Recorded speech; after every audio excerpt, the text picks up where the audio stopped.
Bonjour à tous la team AWEM, bienvenue sur le canal Olympien pour aujourd'hui. Donc une vidéo consacrée bien sûr à l'avant-match entre l'OM et Montpellier et ça suivra derrière avec donc l'interview de Mehdi Benassia accordée au journal La Provence où on y apprend pas mal de choses. Voilà, donc je vous demande de rester concentré quelques minutes et on va parler au début de cet avant-match et ensuite de cette interview où on apprend quand même pas mal de choses et on a peut-être même de quoi s'inquiéter quand on entend un petit peu ce que dit Mehdi Benassia. Donc les amis, avant de commencer, je voulais vous remercier à tous pour votre fidélité à mes vidéos, au canal Olympien.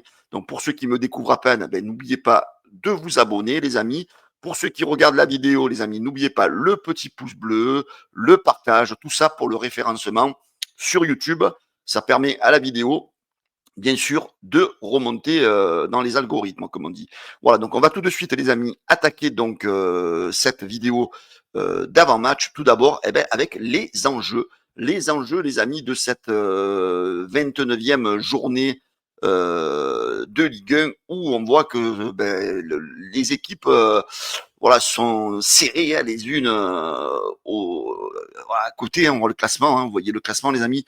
On est donc troisième, donc à un point de cette équipe de Monaco. Voilà, donc on est toujours en ballottage. On a les équipes qui se sont un petit peu rapprochées. On a Lyon, on a Lille, on a Strasbourg, on a Nice toujours dans un mouchoir de poche jusqu'à la 7e place. Voilà, la saison de l'OM elle peut tourner vraiment à la catastrophe si sur les derniers matchs on n'assume pas nos matchs et qu'on continue un petit peu dans cette spirale où nous avons donc 5 défaites en 7 matchs. Donc voilà, on espère que l'équipe va se réveiller, que l'équipe va être quand même sous pression. Alors cette journée, que font nos adversaires dans cette journée?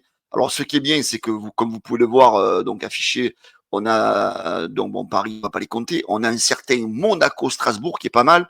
En cas de victoire de l'OM ce soir, ça permettrait peut-être, si Monaco se fait accrocher par Strasbourg, si les deux équipes se neutralisent, ça permettrait à l'OM de prendre 2 points supplémentaires sur les deux équipes. Ensuite, demain, on a Lille qui reçoit la Géocère. Voilà, c'est jamais facile face à la Géocère. L'OGC Nice qui reçoit Angers. Et on a Lyon qui est dans le derby du Rhône face à Saint-Etienne qui doit se sauver. Et des Lyonnais donc qui reviennent de cette grosse méconvenue européenne après avoir été à 2 doigts d'une qualification face à Manchester United qui se sont écroulés dans les dernières minutes. Tout ça, ça peut être bénéfique pour l'OM parce que peut-être que moralement les Lyonnais ont un petit peu mangé donc par rapport à ce résultat. Voilà, donc quand on voit les enjeux, donc on se dit cette victoire, elle est impérative, j'ai envie de vous dire, elle est même cruciale, elle est vitale, parce que Montpellier, les amis, bon, faut pas se leurrer, hein. Montpellier, c'est quand même une équipe, quand on regarde le classement des équipes à l'extérieur, Montpellier est quasiment condamné ce soir, je crois, en cas de défaite, Montpellier est condamné à la Ligue 2. L'équipe est complètement désolidarisée. Ils ont viré l'entraîneur. Les joueurs, je pense qu'ils y croient plus du tout. Ils sont à une douzaine de points, je crois, du premier relégable. Donc voilà, donc ce soir, on va recevoir une équipe complètement démobilisés. Alors, avec quelle envie vont-ils venir à l'Olympique de Marseille? Est-ce qu'ils vont venir avec l'envie de réussir, comme toutes les équipes, de réussir un bon résultat toujours face à l'OM, hein? On sait que l'OM est une équipe qui remotive toujours les adversaires, mais j'ai envie de vous dire, pour l'OM, les amis, quel est notre véritable adversaire? Est-ce que ce sont les autres ou est-ce que c'est nous, hein? Depuis plusieurs matchs, je pense que notre principal adversaire, c'est nous, l'Olympique de Marseille, parce que sur les 7 derniers matchs, il y a des matchs où on a déjoué totalement. Alors, les compos probables qui sont annoncés dans la presse par rapport à ce match, alors je vous présente les compos de l'équipe et de la Provence. Alors là, c'est c'est le 11 probable du journal L'équipe. Comme vous le voyez, donc Roberto De Zerbi donc, ne changera pas de système, toujours avec les 3 défenseurs et les 2 pistons. Donc, a priori, selon l'équipe, donc la défense à 3 serait composée de Kondogbia, Cornelius, Murillo. Donc, on sait très bien qu'avec cette défense, c'est pas la défense touriste, on va dire. On sait que on a de quoi s'inquiéter. Les Pistons, alors, on a Luis Enrique sur le côté droit. On a Ulysse Garcia qui serait peut-être pressenti pour remplacer Merlin. Ah oui, Merlin, c'est vrai que Merlin, moi je suis un peu de cet avis, il mérite un peu de sortir de ce 11 parce que j'en suis personnellement pas du tout content. Un milieu de terrain, on verrait une association, a priori, Valentin Rongier, Pierre-Émile Hochberg. Bon, je pense que c'est ce qu'on fait de mieux avec un Benacer qui n'est pas pour l'instant au top de sa forme. Donc, c'est ce qu'on fait de mieux. Et au niveau de l'attaque, voilà, on est un petit peu content parce qu'on voit le retour a priori de Amine Gouiri devant. Hein. C'est vrai qu'il nous a manqué lors des derniers matchs. Greenwood, donc, qui conserve sa place sur le côté droit. Et Rabiot, bien sûr, toujours dans un poste avancé. Voilà, donc Greenwood, sur cette compo, alors moi j'ai des... Alors Greenwood, c'est vrai que voilà, on est tous mécontents hein, de ses performances sur les derniers matchs. Et c'est vrai qu'après, c'est compliqué pour De Zerbi de ne pas le mettre parce qu'il a vraiment pas de remplaçant, vraiment pas de doublure à son poste. Et c'est vrai que certains sont plutôt dans l'optique de voir une Greenwood qui est là, qui est passif, qui défend pas, mais qui soit lucide quand il y a des attaques à faire. C'est un petit peu le match qu'il a fait face à Toulouse. Il a été transparent tout le match. Derrière, il vous met cette frappe, il marque ce magnifique but. Alors, c'est vrai qu'il y a les gens qui ne peuvent plus trop voir Greenwood, qui ne veulent plus le voir dans le 11 parce qu'il se bat pas. Et il y a ceux qui disent, et c'est vrai que j'ai un peu, on va dire, le derrière entre les deux chaises, moi.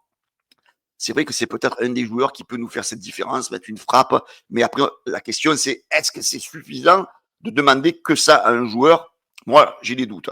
Ensuite, et c'est vrai que quelque part, ça agace ses adversaires. Quand tu vois un mec qui ne donne pas des efforts, qui ne court pas, ça peut agacer les autres joueurs. Hein.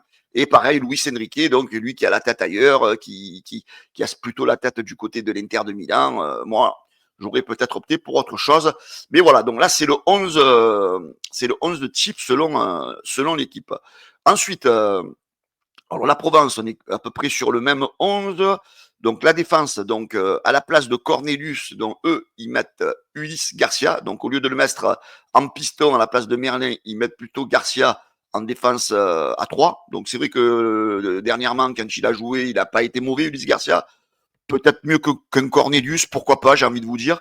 Merlin, donc toujours à gauche en piston. Donc moi, bon, il y a des gens qui n'aiment pas Dedic. Moi, personnellement, je préfère Dedic que Merlin. Après, ce n'est que mon avis. Luis Enrique sur le côté droit. Au milieu de terrain, là, on parle d'une association Benacer-Hochberg. Donc, du côté de la Provence, c'est plutôt Benacer à la place de Rongier. Donc, je suis pas trop non plus sur ce choix-là. Parce que Benacer, on voit qu'il est un peu physiquement un peu cramé. Alors, est-ce que c'est peut-être pas un joueur qu'il faudrait peut-être rentrer en fin de match, dans les 20 dernières minutes plutôt, et débuter avec un Rongier. Voilà. Et du côté de l'attaque, eh ben, ça reste inchangé avec Rabiot, Greenwood et Guiri. Voilà, donc une compo voilà, un petit peu différente. Hein. Voilà, merci de me dire en commentaire ce que vous pensez, ce que vous préférez plutôt la compo de l'équipe ou plutôt la compo de la Provence. Voilà, moi ce match, les amis, j'ai envie de vous dire, ce match, eh ben, ce match-là, les gars, il n'y a, y a pas d'arrangement, on va dire. Ce match-là, il va falloir aller le gagner. Euh, j'ai envie de vous dire, les gars, si on ne gagne pas ce match ce soir face à Montpellier, je crois que la crise va s'installer à l'Olympique de Marseille. Je crois que si tu ne gagnes pas Montpellier, ben, tu peux dire adieu à la Ligue des Champions. Parce que derrière, ça va revenir fort, ça va te doubler. Et après, tu dois recevoir Brest. Derrière, tu dois ensuite, tu as Lille, tu as un déplacement compliqué à Lille. Donc ce soir, c'est le match où il va falloir se relancer. Après ces défaites, ces méconvenus qu'on a eu depuis quelque temps, ce soir, c'est le match qui va permettre à l'OM peut-être de distancer certaines équipes à nouveau selon les résultats. Et surtout, derrière, on enchaîne encore à domicile avec Brest. Moi, j'ai presque envie de vous dire, les deux prochains matchs seront très décisifs pour la qualification ou pas de l'Olympique de Marseille pour la prochaine Ligue des Champions. Si tu arrives à battre ce soir Montpellier, derrière, tu arrives à battre Brest, 6 points sur 6. Derrière, tes adversaires peuvent faire des méconvenus. Tu as une petite avance. Donc, si tu casses sur les deux prochains matchs 2 victoires, on va dire que, allez, le soleil va peut-être un petit peu plus briller du côté de Marseille.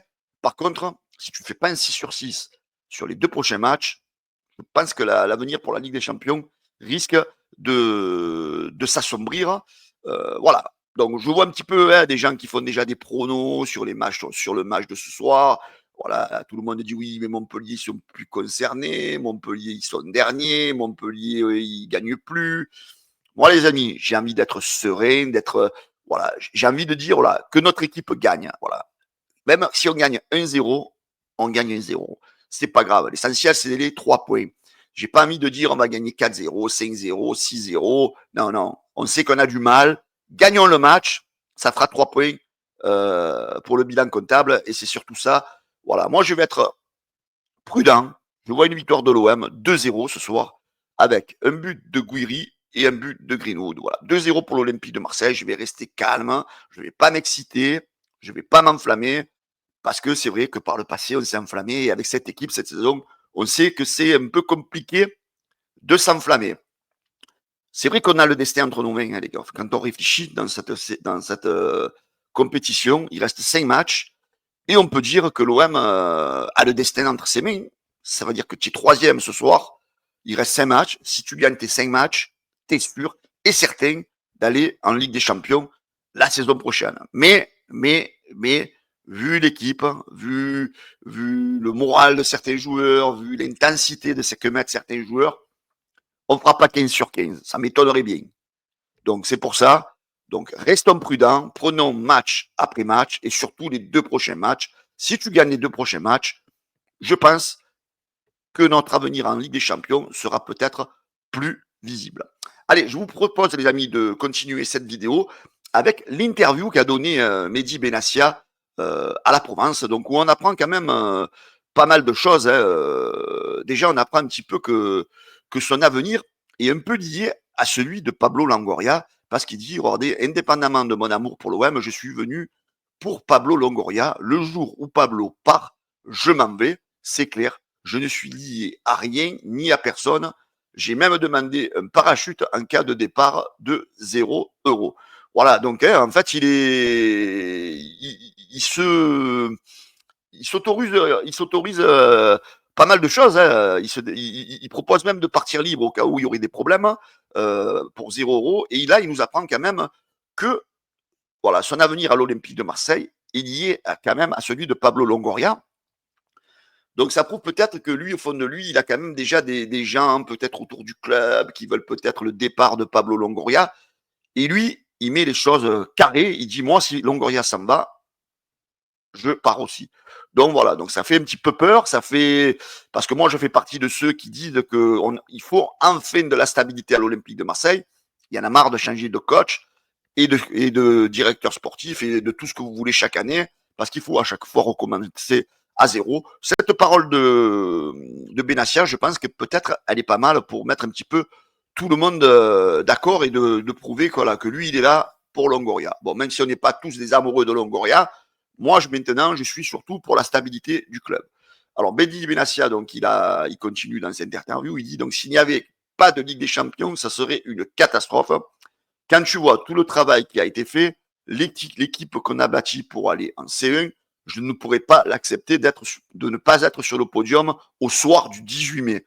Voilà, donc c'est vrai que pour lui, ça serait un échec que l'Olympique de Marseille ne termine pas en Ligue des Champions. Après, voilà, les investissements faits, les joueurs qui sont venus. Après, on pourrait dire à Mehdi Benassia, c'est vrai que malgré tout, même si c'est vrai, on est pour la stabilité, il faut peut-être avouer qu'il y a certaines erreurs de gestion qui ont été faites.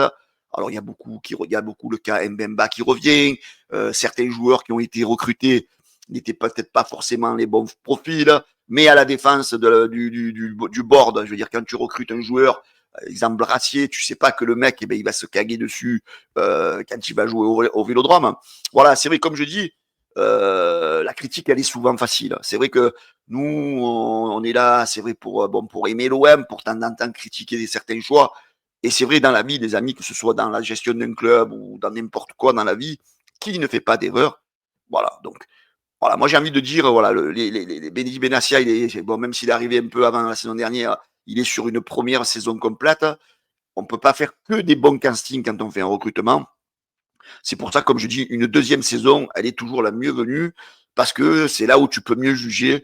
Voilà. Mais bon, voilà, quand tu entends dire ça serait une catastrophe, est-ce que, voilà, si tu n'es pas en Ligue des Champions, est-ce que ça va pas faire bouger des pions au niveau du bord de l'Olympique de Marseille. Voilà, c'est ce qui me fait un peu peur. Après, il revient un petit peu sur De Zerbi par rapport non, c'est deux. On a appris hier, donc pardon, ça c'est hors interview, que Roberto De Zerbi envisagerait éventuellement une mise au vert jusqu'à la fin de la saison. C'est-à-dire que les joueurs, a priori, on parle d'aller faire une mise au vert en Italie. Alors, est-ce que c'est une bonne chose de quasiment pendant un mois d'éloigner les joueurs de leur famille, de leurs enfants? Donc, je pense que si ceci est mis en place, c'est que De Zerbi en a au moins discuté avec, avec les cadres, hein, avec Rabiot, avec Hochberg. Voilà, je pense que si ça s'est mis en place, ça va être au moins discuter avec les personnes principales de l'équipe. Peut-être c'est pour mettre un petit peu devant leurs responsabilités certains joueurs qui ont lâché, les éloigner de Marseille pour qu'ils fassent moins de bêtises, qu'ils sortent moins, je sais pas. Donc voilà, c'est que peut-être on a des doutes sur certains joueurs et c'est peut-être pour ça qu'on veut un peu les éloigner, on va dire du cadre familial, amical et du cadre marseillais également.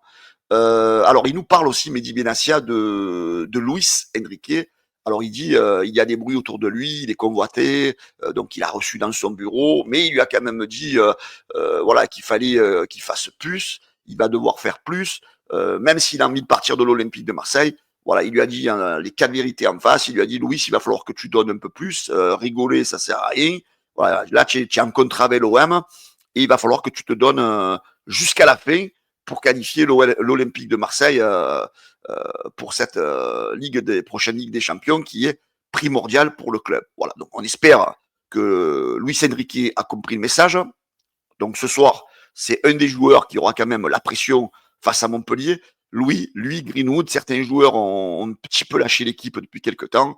Et donc du coup, voilà, je pense qu'il a reçu les joueurs qui ont un petit peu lâché. Aussi, il revient un petit peu sur la mentalité de l'équipe et il revient aussi sur le fameux match à Nice, quand il y a la fameuse banderole qui insulte les Marseillais de rats, etc.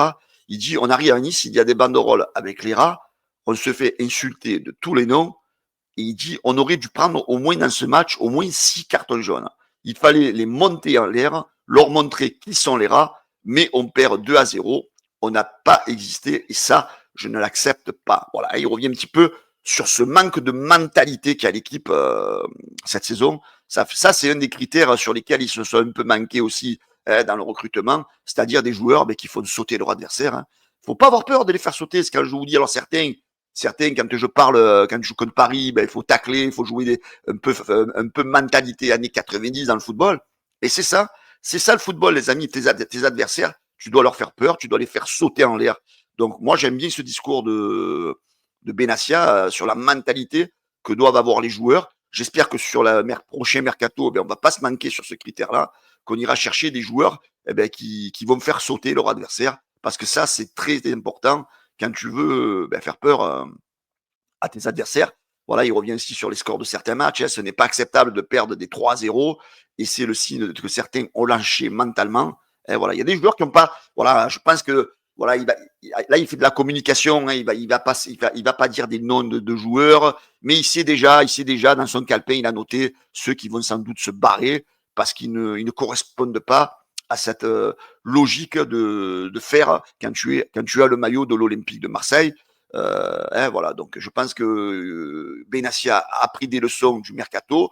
Il a besoin de faire un réglage donc sur la mentalité de certains joueurs et de ne pas les garder tout simplement. Hein. Voilà. Ensuite, il revient sur un petit peu les aléas qu'il y a eu avec les instances du football français. Et il dit, voilà, vous savez ce qu'a dit le représentant de la Fédération française. Il a dit, quand on voit M. Benassia, il est plus impressionnant physiquement et il fait beaucoup plus peur qu'Olivier Létang. Et là, il dit, donc c'est sérieux. Donc voilà, comment on peut. Donc ça veut dire que donc, tu sanctionnes plus un mec comme Mehdi Benassia parce que voilà, il a une carrière plus imposante que Létang. Et Létang, donc Monsieur Létang a des sanctions moins importantes que lui. Donc là, en fait, il noie le bateau. Hein. On sait très bien ce qui se passe dans les instances du football. On sait très bien qui les dirige. Voilà, on va pas revenir bien sûr sur tout ça, les amis. Ensuite, il revient un petit peu sur la déstabilisation que subit le coach par rapport aux médias, par rapport au club italien. Donc, quand le coach lit dans l'équipe qu'il a perdu son groupe, il met meurtri, c'est absolument faux. Aucun joueur. Voilà, hein, donc déjà vous avez un petit peu ce bruit que De Zerbi doit aller en Italie, qu'il a perdu son vestiaire. Voilà, tout ça, il dit que c'est complètement et totalement faux. Alors, est-ce que c'est de la com aussi? Est-ce que il en a perdu peut-être certains, hein? Moi, je suis pas sûr qu'il y ait 100% des joueurs qui sont encore derrière De Zerbi. Je pense qu'il y en a certains qui l'ont sans doute lâché. Après, il dit, voilà, demandez à Rouli, à Hochberg, à Rabiot, il prend même le cas Meite, où il n'a jamais joué, et que le joueur n'est jamais allé le voir pour lui dire, le coach, voilà, il m'a gonflé. Voilà, donc ça, c'est de la communication aussi autour du coach. Voilà, on veut garder un petit peu cette ambiance sereine. Ensuite, on revient sur le fait que sur le mercato, il dit Pablo et moi, on aurait aimé ramener 2 top défenseurs centraux, encore plus costauds. Cette défense a tenu 6 mois. Mais pourquoi on prend 3 buts à Reims, à Auxerre, à Monaco? Parce que cette saison, il y a des défaillances mentales. Voilà. Il est conscient que le mercato, il n'est pas totalement réussi, qu'il y a des joueurs qui sont pas au niveau. Mais voilà, il y a des matchs comme Auxerre, comme Reims, que tu as totalement raté. Que même si ta défense n'est pas forcément au top, c'est des matchs que tu ne devais pas jamais être mené 3-0. Donc ça prouve bien que voilà que le mental, que certains ont lâché, qu'ils n'ont tout juste pas le niveau de jouer du côté de l'Olympique de Marseille. Ensuite, on a Mehdi Benassia qui revient sur Rabiot, hein, sur Adrien Rabiot. Il dit aujourd'hui Adri meurt de l'intérieur. Il n'a qu'une seule envie, c'est de qualifier l'OM pour la Ligue des Champions. Voilà, hein, donc là, il te montre l'inverse. Il te montre un joueur qui est là pour la réussite, qui est là pour aller avec l'OM en C1, qui est là, voilà, qui travaille. Voilà, donc cette saison, en fait, on a 2 types de joueurs, les gars. Il y en a 4-5, comme on dit depuis des mois, qui ont le niveau pour aller en Ligue des Champions, et d'autres, malheureusement, qui sont trop moyens. Voilà, donc entre bon recrutement, mauvais recrutement, voilà. Bon, Mehdi Benassia, je comprends ce qu'il veut dire, mais voilà, il y a des erreurs qui ont été faites, mais comme je vous disais tout à l'heure, qui ne fait pas d'erreur? Ensuite, Mehdi Benassia revient sur les fameux bruits, alors censément, que Hochberg et Rabiot seraient allés, ou plutôt Hochberg serait allé se plaindre de Enrique et des Greenwood. Alors là, il nous fait un démenti complet. Je veux bien le croire, mais j'ai du mal à le croire. On n'oublie pas la phrase pardon, de Rabiot, hein, lors du dernier match, quand il a dit il vaut mieux que je me taise, ou sinon je vais dire des dingueries. Donc on voit très bien qu'il y a des joueurs qui n'assument pas, qui ne font pas le travail. Et ça, quelque part, ben, ça énerve un peu les tauliers de cette équipe. Et voilà, donc là, c'est encore de la communication. On veut essayer de garder cette union sacrée. Voilà. Ensuite, alors là, il revient sur un passage qui est assez intéressant, où il dit certains au club pensent que je suis un danger, et c'est vrai. Je suis venu ici pour enlever cette médiocrité, pardon. Je le ferai tant que je serai là et jusqu'au dernier jour. Voilà. Donc là, il revient peut-être un petit peu, voilà, au sein du club de l'Olympique de Marseille. Alors, est-ce qu'il y a des personnes qui veulent le mal de la direction? Est-ce qu'il y a des personnes qui sont là pour toujours bon, pour peut-être faire fuiter les fameuses informations? On parle d'une top au sein du club. Voilà, est-ce que c'est quelqu'un qui est dans les bureaux? Voilà, lui, il est là pour faire pour faire pour laver en fait, voilà, pour laver, pour dégager ceux qui veulent du mal au club. Alors sur ça, je soutiens à 100% Mehdi Benassia. Si certains n'aiment pas l'Olympique de Marseille, ils sont là, je ne sais pas pour quelle raison, à vouloir sans arrêt déstabiliser les clubs. Donc moi, je suis d'accord avec Mehdi Benassia qu'il est là pour licencier les personnes qui ne sont pas là pour l'amour et la réussite de l'Olympique de Marseille, qui sont là peut-être pour d'autres raisons. Donc il faut faire un peu, voilà, faut laver un petit peu. Faut laver un petit peu les gens qui sont là pour le mal de l'Olympique de Marseille. Je suis d'accord avec Mehdi Benassia sur ça. Après, je reviens, donc voilà l'interview de Mehdi Benassia, et j'ai rajouté, avant de finir cette vidéo, les amis, la phrase un petit peu qu'a dit aussi en fin de conférence de presse hier Roberto De Zerbi. Il a dit si je devais rester ici la saison prochaine, Voilà, donc il dit évidemment, si je devais rester ici la saison prochaine, donc il voudrait qu'on lui recrute des joueurs pour jouer avec une défense à 4. Il a dit que c'est son schéma de prédilection. Il a toujours joué dans ce schéma-là. Donc, s'il ne joue pas dans ce schéma-là, alors c'est vrai qu'il y a des gens qui, oui, mais il pourrait faire une défense à 4, mais s'il la fait pas, je pense qu'il est plus technicien que nous, qu'il connaît mieux le football que nous, que des mecs comme Benassia, que des mecs comme Ravanelli, qui connaissent aussi le football. Il serait peut-être allé le trouver et lui dire, oh, Roberto, tu pars en couille, fais une défense à 4, ça peut pas marcher. Donc voilà, moi je pense que De Zerbi, il est là peut-être pour un petit peu mettre la pression sur son board et lui dire, voilà, moi si on veut que je joue sur ce schéma-là, qui est le mien d'ailleurs, je voudrais qu'on me recrute des joueurs qui sont adaptés. Voilà, il met un peu la pression, l'air de dire, voilà, si l'année prochaine on a un mercato qui me convient pas, je pourrais peut-être partir. Voilà. Voilà, donc il y a plein de choses qui me font peur et qui m'inquiètent, moi les amis, j'ai envie de vous dire, par rapport à l'interview de Benassia, par rapport un petit peu à la situation de Roberto De Zerbi, par rapport aux résultats de l'Olympique de Marseille, j'ai presque envie de vous dire que si l'objectif de ne pas se qualifier en Ligue des Champions ne se réalise pas avec l'OM, j'ai presque envie de dire que je crois que ça risque d'imploser à la fin de la saison. On pourrait voir peut-être un départ de Longoria qui dirait bon, moi je lâche l'affaire parce que ben voilà, j'arrive pas à tenir les objectifs. Benassia qui a dit lui de son côté que son avenir était lié à, à Pablo Longoria. Donc si Pablo Longoria part, ben, il partirait lui aussi par rapport aux choses qu'il voit qui se passent à l'intérieur du club qui ne sont pas forcément saines. Roberto De Zerbi qui pourrait dire eh ben, j'ai pas réussi ma mission, je m'en vais. Parce que bon, c'est vrai que là, les moyens de l'OM, c'est en Ligue des Champions, mais tu vas pas non plus avoir forcément des bons joueurs. Donc je me dis que si l'OM ne réussit pas l'objectif de venir dans le top 3, on risque d'avoir une révolution. Et comme moi, je ne fais pas partie de ceux qui veulent une révolution, je fais partie de ceux qui prônent la stabilité au club. Donc j'ai envie de voir la réussite de l'OM. J'ai pas envie de... Parce qu'on a l'impression que certains supporters rêveraient que l'OM ne finisse pas dans les 3 premiers parce qu'ils veulent plus de Longoria, parce qu'ils aiment pas De Zerbi, parce qu'ils aiment pas Benassia. Les amis, mais vous voulez quoi en fait? Que toutes les années, on change d'entraîneur, on change de directeur sportif. Moi, le premier, vous le savez que j'ai été le premier l'année dernière à allumer Pablo Longoria sur la saison catastrophique qu'on a fait, mais il y avait des raisons parce que le mercato était très pourri, sa façon de faire, la nomination de son coach italien, espagnol, Marcellino, voilà, de sa façon de faire dans le mercato. Donc je l'avais allumé, d'accord? A priori, il avait compris certaines leçons, il s'est rapproché de Benassia, il nous a pris un coach que beaucoup de clubs en Europe veulent. Alors certains vont dire, oui, mais ce coach, il est surcoté, il n'a jamais rien gagné. Mais bon, n'oubliez pas quand même que c'est un coach qui est jeune, c'est peut-être normal qu'il n'a rien gagné, mais il y a quand même des bons clubs qui le veulent, donc c'est peut-être pas pour rien non plus. Donc c'est quoi votre solution? Ça veut dire que chaque fois que l'OM va pas, il faut tout péter, il faut tout casser, il faut tout recommencer, nouveau coach. Non, non, les amis, non. Les amis, moi, je fais partie même de ceux que si l'OM, éventuellement, on ne finirait pas dans les 3 premiers, il faut garder cette stabilité et continuer. Mais je reste convaincu qu'on finira dans les 3 premiers. Du moins, j'ai pas envie de déstabiliser l'équipe, j'ai envie de les soutenir jusqu'à la fin. Donc, c'est sûr que ce soir, s'il n'y a pas de victoire, je vais peut-être changer d'avis, hein, c'est parce que ce soir, une non-victoire face à Montpellier, ça serait nous prendre pour des cons.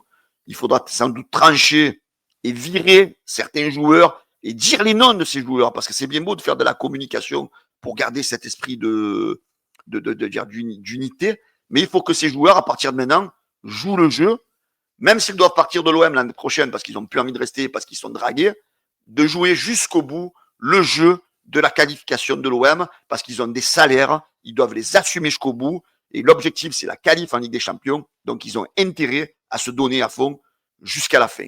Voilà les amis, j'attends vos avis à la fin de cette vidéo.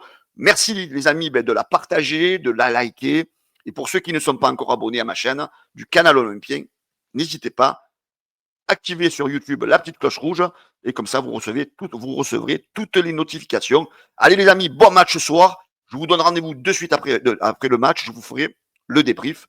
J'espère que ça sera un débrief heureux et pas un débrief énervé. Ciao les amis, bonne journée à tous. Ciao, ciao.